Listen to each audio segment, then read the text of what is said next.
these kids could be doing crack on the corner, and they're going to play soccer. How harmless and innocent is that? Oh, I think it's a great idea, and they don't do, you know. I see They Wayne's do have- point though, there's Oh, yeah, a cost yeah. of upkeeping those fields, Yeah. to mowing Just and as this much as, landscaping. just as much as anybody. Taking the trash out and entering the Exactly. bodies. I understand Wayne's It's a user point. fee. Yeah. So I don't have a problem with that $10, but I mean, to use it, if they got 3 games in 1 week, I mean, that's $30 per kid. Or is it one-time fee of $10 No, like a for the year? one-time, right, like, Okay. I think he's thinking like. And that's fine. I think And that's- it's a one-time fee, and he's just throwing that out there as far as the number. He was even, it could just be a donation from the From the homeschool school group. group. Just give Parks and Rec a What's he donation paying for? to use the fields. And that's, I can understand. That's all, I mean. I just don't want But to that's- ever You're discourage just any throwing kid it from out there. playing. Oh, no. Or playing That's anything. not- If it's just going down there and kicking a can, you know, I just, Watch out, Charlie. my kids are all grown up. I'm not speaking for my own kids. I'm speaking This for is every kid. organized games, right? It's for like regular games, I think where they have- not kids showing up with a basketball court. Right. See a few. They have Organized. last year they had over 100 homeschool children come out. We are running a parent league soccer club, once a week for 8 weeks. And the parents are there to stay to help, teach drills, have scrimmages. So they have a scrimmage type. I trust William's judgment. The parents are playing or the kids are playing? The parents stay to help teach the kids. The Yeah, it parents of sounds the like kids you are- were having an adult league there. That's what I was kinda just hearing. into that. But Wayne has adult basketball game, guys that show up on a Wednesday night and play, once a month, twice a month. That's a little different, I mean, as an adult. I'm just saying, all I care about is not discouraging children from playing. They grow up too fast as it is. This specifically says homeschool, Yeah. and like I said, for my part, I just think, you're not taxing the school system. That's a huge savings to the town. I mean, what do we pay, $9,500 a kid to send them down to Spalding? Almost 10,000, if not that. I agree. And, I think this is just a benefit for small them to do amenity just- that we could relax on a little bit for them, for the kids. And it would be under the guidance of Parks and Rec. Exactly. Because it's our insurance that's covering them. Or Parks and Recs. But it is a substantial amount of savings, I guess, and, not that we're encouraging homeschooling. I don't, I'd like to see all kids go to public school, but homeschooling seems to work for others, and maybe they should get a little break.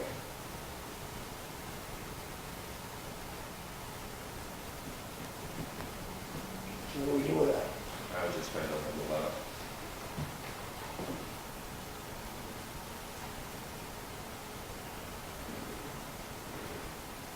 If it's clearly for the kids, I don't have an issue with it. That's what I would state in it, that, for the homeschool children only, there's no fee charge unless Parks and Rec somehow finds it to be a problem. Running a parent-led soccer club.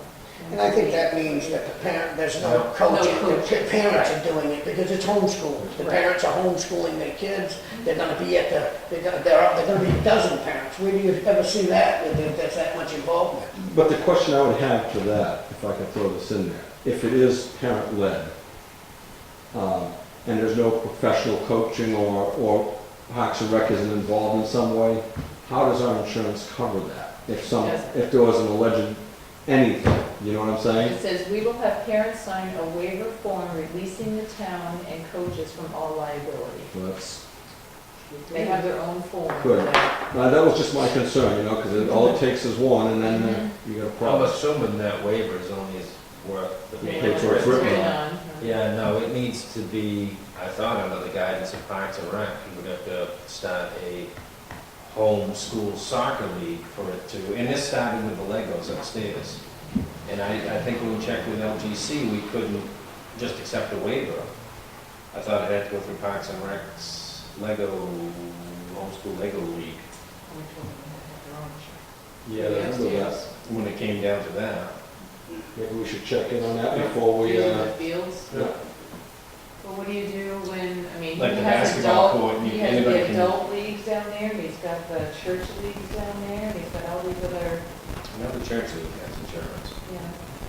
The homeschools are all individual, that this isn't like, you know, it's not like a group thing where they're insuring the group. I'm assuming we're covered at the basketball courts when somebody drives up the guy, gets out and they play for an hour and then go Yeah. home. Yeah, So, I mean, but is that different than them being instructed by adults? And this is the part that I'm getting into, you know, if there's one accusation or one thing happens where somebody accidentally bumps a kid, and the kid says he got hit or something, where does that put us? Is what worries me. yeah. I mean, because these aren't, you know, coaches that are under our insurance. what Which worries the me, coaches are trained and certified. Exactly. yeah, what worries me is we gotta think like this. I know. This It's is Welcome what to worries me. 2012. Going on the beach, you don't, if there's no lifeguard there or somebody's there after hours, you're not supervised. Isn't there some kind of warning, like, Play at your own risk. play at your own risk? Yeah, but we're not condoning If you're that. not supervising. But we're not condoning an adult to teach swimming lessons after hours, and you see what I'm saying? Yeah. There lies a difference. If we were saying, all right, you know, we're gonna let you go down there and teach swimming lessons, but you're not a part of our program, and something happens, who do you think's gonna be held responsible? And I agree, but when do we stand up against that stuff? I mean, we could sit there and hide from it forever. I mean, the poor kids want to play soccer, we're worried about them being sued by the kids. I understand that, and that's what happens in today's life, but it's sad. Well, We have to sit I up. would think the LGC should give you some And guidance the on parents. what the guidelines are, whether it's town, sponsored, or supervised. That's all I'm asking. Just somebody coming on town property, falling on their face because they didn't notice there was a curb there or something. I mean, as far as the kids being able to play soccer, we already have the soccer leagues that they could They could join back to out of that. that, They yeah. just want to be in their own league, which I don't have a problem with either, as long as they're protected or the town's protected. Exactly. That's my biggest concern. is- Yeah, and nothing matters until something happens. Exactly. Then it's the one worth suing gets sued, and it sucks that we have to look at it that way. I missed my whole thought there. So, We didn't know about it, we would have helped you. So we, will check with LGC. I can check with LGC. There was the insurance that, with that, lady, I think it was Lagos, but it must have been Yeah. the same lady, that, there's a program called the TULIP insurance thing underneath our insurance, that they can go on. I think it was for a one-time activity. Now, whether or not it would fall under this, you give the dates, it's like $170, $200 for that one-time thing, that they can do that, fall underneath that. See what's available for Available. I mean, it can't be the only place, the only town in the But I'll, state. yeah, I'll check with that runs LGC into and this. see if that's an issue if they're playing on our fields, Mhm. what the liability issue is. it's not so much just that they're playing on our fields, but that there's adults other than our own instructing and running the Yeah, but program. when I instruct soccer, how am I covered? Well, I don't know, I mean, that's, you're no. volunteer. Yeah, but I don't sign anything to say that. But that's what you're covering. You may have to this year. I know, I mean, we have tons of volunteers for football, for soccer. I mean, football, they get code, they have a training they go to. Yeah, Softball, they don't. baseball and all as well. Baseball, they probably do. Because again, it's Soccer, under the, yeah. whether it's Little League, Babe Ruth or something, you go around to those guidelines and the insurances too. And it's everything from, assaults happening to the kids to who knows what. I think find out about the rate and see if it's always worth reading, you know. Okay, we can do it. New Hampshire DOT Highway Club grade, So assuming that it's okay legally, then you're okay with not charging a fee. As long as Wayne doesn't have a problem with it, that's what I'm hearing. I'm thinking we're Yeah, also, so we're no charging it at I'm all. okay as long as it's just the kids and not charging the fee. No, that's fine. We'll just pick it up the next agenda when we have more information. Yeah. But if Wayne charges other adults to play on that field, and, you know, once you get away from the homeschool, you know. But make it known that it's, you know, that they already are saving the town a bundle of money. So this is kind of a thank you, I would think, you the residents from Wakefield that homeschool. Yes, I'm talking about home. Exactly. residents. Yep. New Hampshire DOT Highway Block Grant aid. I thought you left another information. What is it? Yeah, I didn't get that. Did you get that?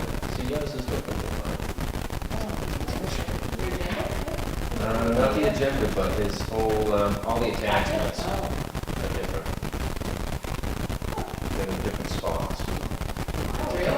That's where you got a version. Yeah. She just kind of survived addressed to you. Yeah. Should be a PDF file. We'll figure out what PDF stands Well, for. that little. Portable document form. Yeah. That wasn't what I was Back to using. the- Yeah.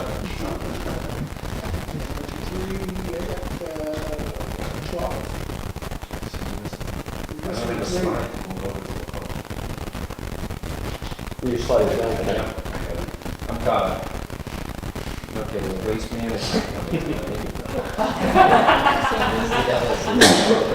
No. Here's the slideshow. Yeah, no, I had the slideshow. I always forget too that there's stuff further down, if you don't scroll down that little bar.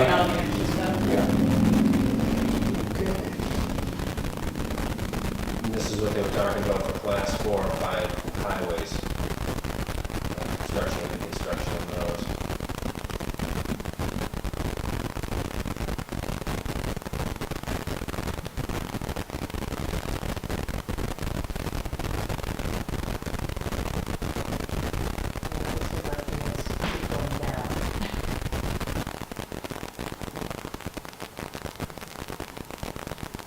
Now, is this, sorry, no, go. Is this what they're paying us? Uh-huh.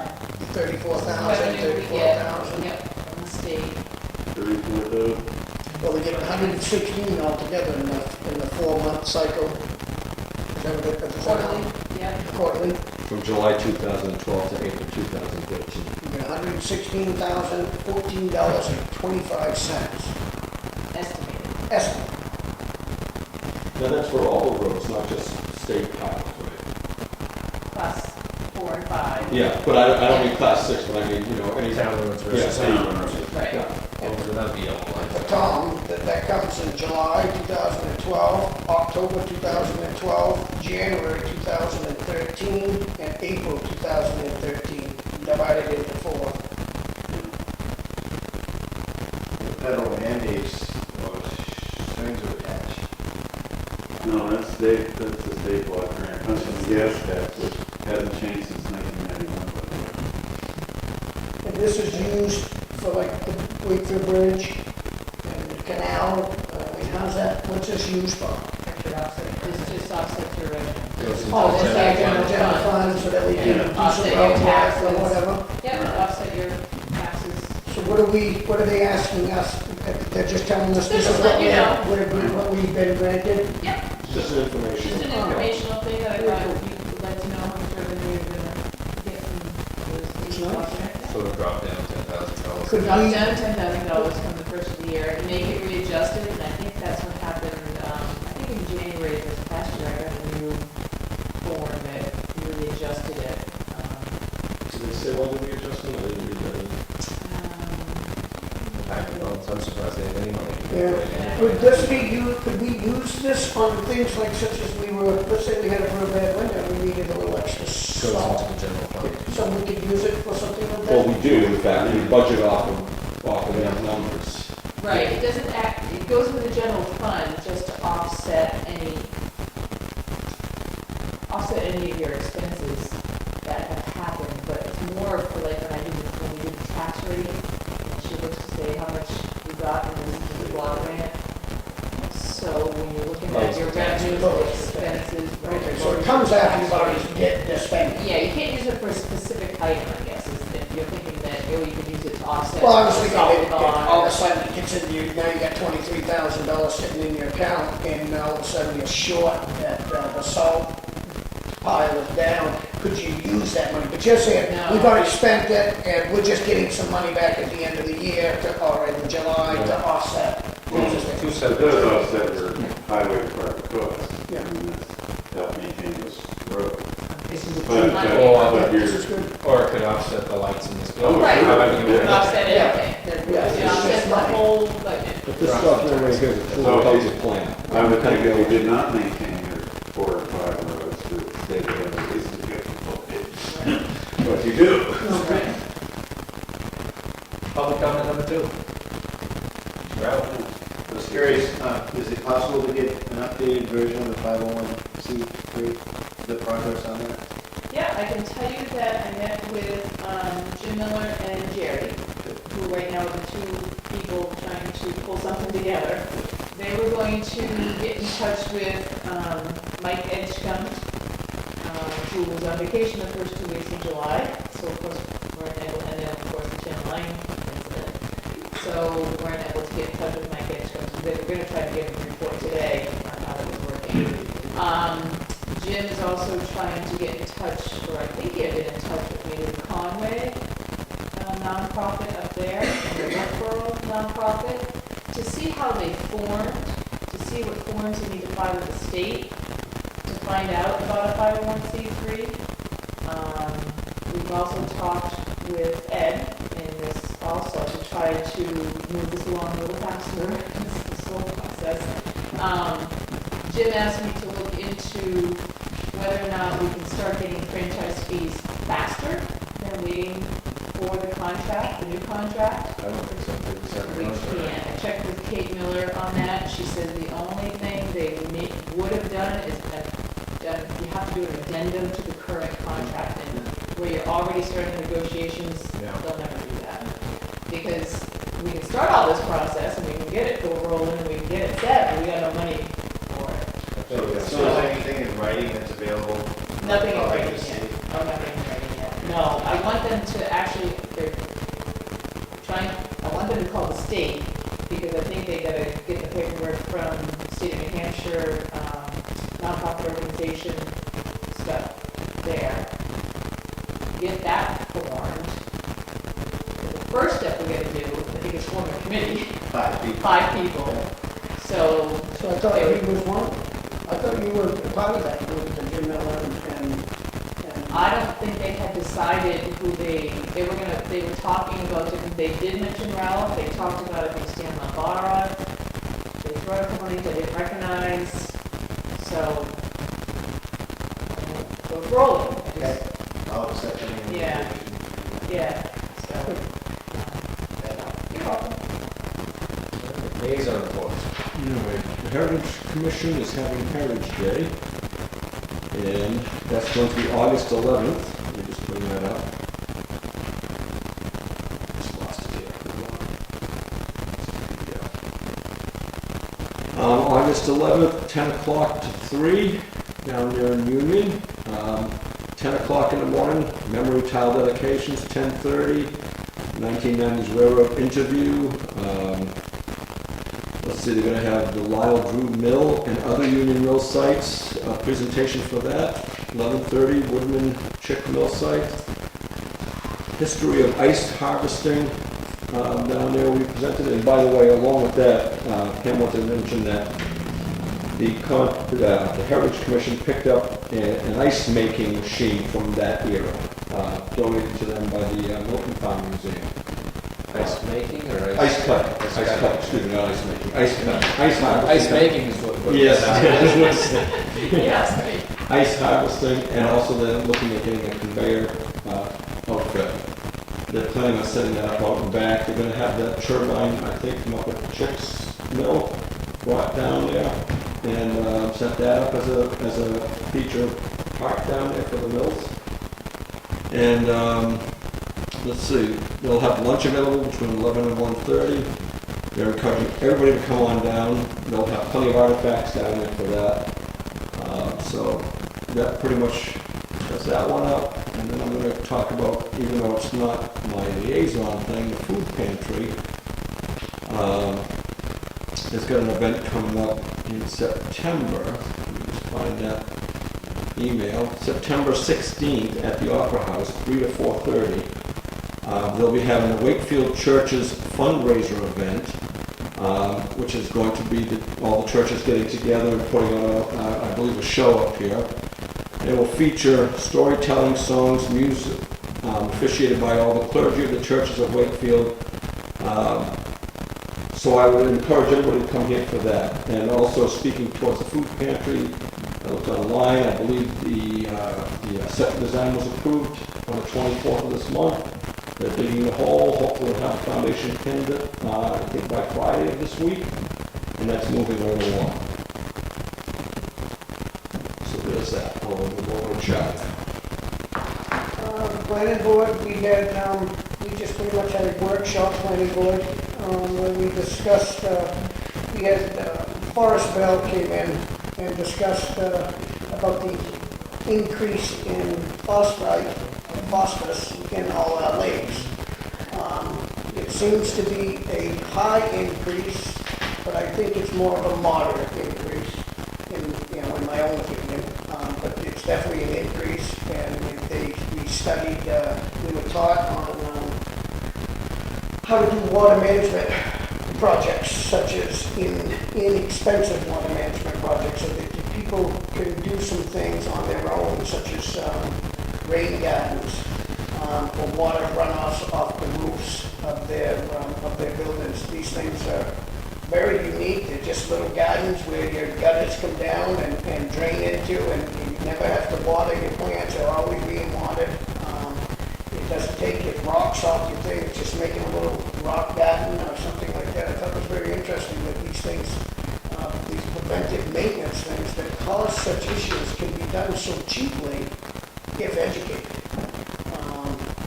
Some of the terminology, low impact development of stormwater management, I was in a class, it was a few months ago, but the engineers were against it, the designers, the subdividers, they're all against it till they looked at it and they realized they don't have to put 4-inch mains now for their stormwater, and they're going down to no pipe, plastic pipe, little nuts, get the water in the ground as soon as possible, and Yeah, I mean, like it's some of huge, the, it's a lot less expensive to deal like some with. of the runoffs off the streets can go into these little gullies in front of your house that turn into nice gardens that can definitely be, can actually add value to your homes. Yeah, and this is what Gables been doing for quite a while. This is very similar to what the fundamentals of their plan is. So, Lincolnshire can always help people with that as well.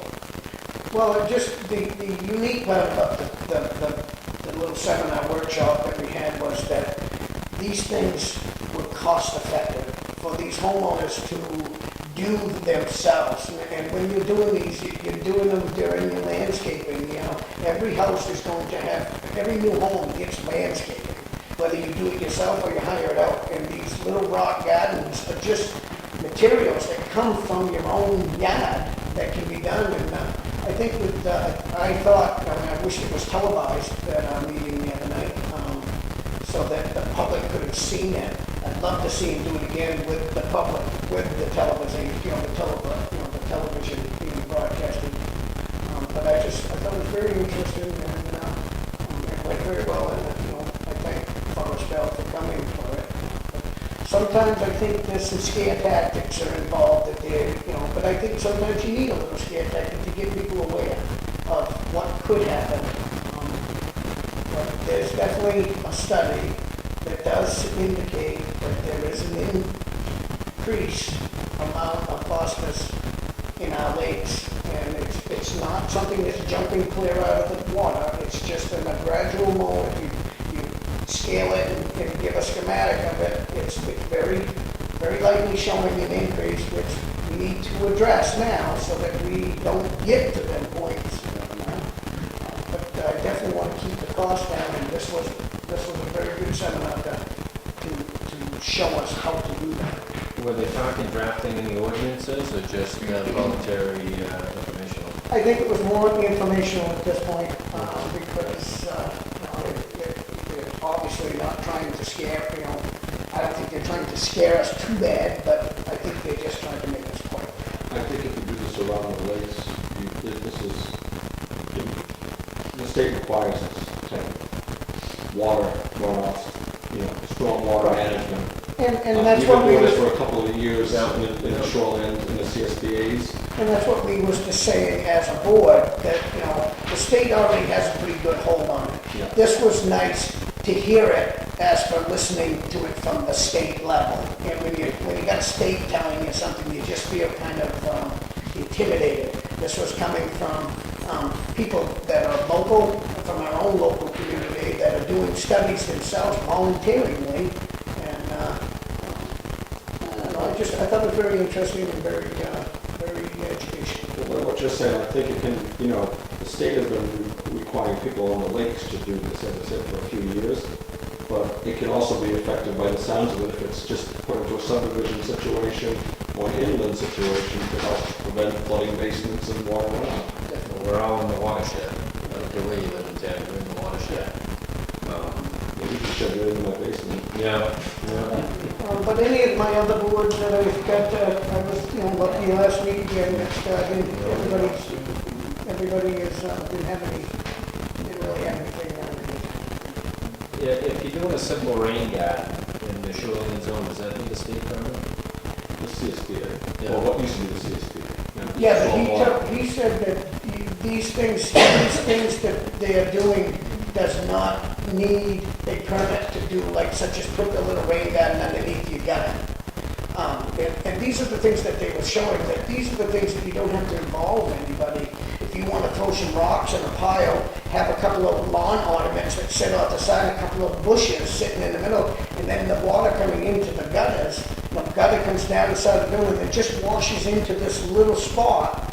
Now it's being watered, your plants are growing like a weed, and Well, with the state, once you get over a certain amount of impervious coverage on a lot that's close, Correct.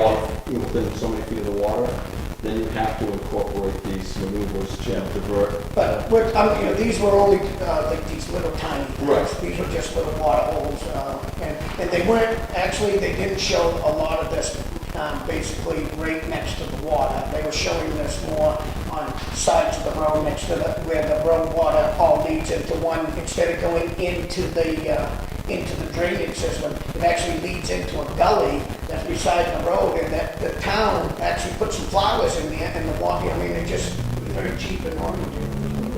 Whereas I think we helped him, but I think he's outdone any one of my liaison reports in the year. Without even taking a breath. We had our first Wednesday selectmen's meeting last week, and I think that was pretty good. Yep. Good information here Let's with the take a highway field trip. department.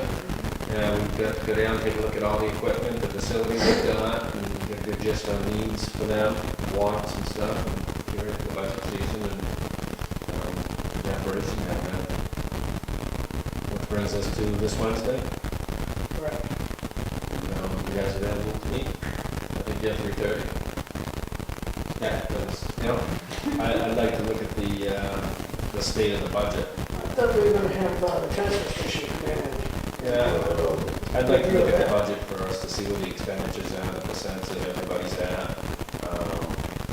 the heating lines, the utility lines are really close to need some attention. We're halfway through, well over halfway through our budget, so we should be able to look at that. And I mean, some people, when they get the budget, they need a specific item, they go buy it and spend it down, but others are monthly increments that could be over the 50-60% range, and we should be focused on those for over expenditures.